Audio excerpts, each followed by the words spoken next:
I don't trust him. Kaylee stared at her friend, her apparently insane friend. How can you not trust him? Haven't you seen his cheekbones and those eyes? And pretty much his entire face? He looks like a freaking Disney prince. How can you not trust a Disney prince? Pretty is as pretty does, Penny muttered, shoving dresses aside with a little too much force. Kaylee snorted, reaching toward the rack despite the risk of losing a finger to Penny's violent sorting. She grabbed a dress and moved out of the closet so she could toss it on the growing pile on her bed. Not for the first time, Kaylee was grateful for her expansive walk-in closet. Not only did it hold her excessive amount of clothes and a truly extravagant number of shoes, but it also made it possible to give a wrathful Penny some space. The woman had pointy elbows and knew how to use them. "You're channeling your Grandma Nita again." Yanking another dress off the rack, Penny used the hanger to point at Kaylee. "She'd totally agree with me on this.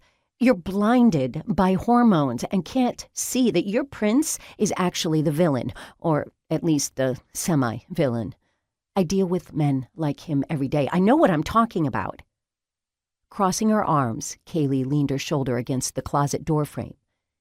"Do you think that maybe, just maybe, the guys you come into contact with at work are making you a little bitter and jaded? I mean, it's an emergency women's shelter. That's a pretty skewed sample of the male population." "I'm not bitter and jaded," Penny paused before adding, "Not yet, at least. And I'm pretty good at spotting a toad in Prince's clothing. It's my superpower." Despite her best efforts at keeping Penny's gloom and doom from darkening her mood, doubt tugged at Kaylee. Trying to hide her sudden frown, she turned to stare at the mound of dresses on the bed, a rainbow of silky fabrics and wonderful possibilities.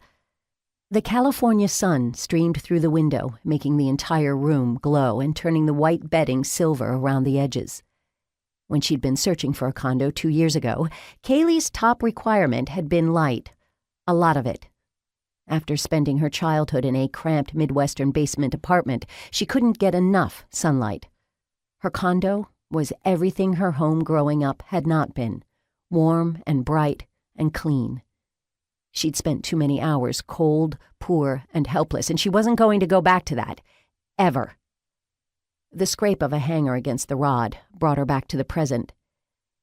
"It's been so long since I found a good guy," Kaylee said wistfully, keeping her gaze on the dresses. "They're out there, though, and I need to believe that Noah is one of them.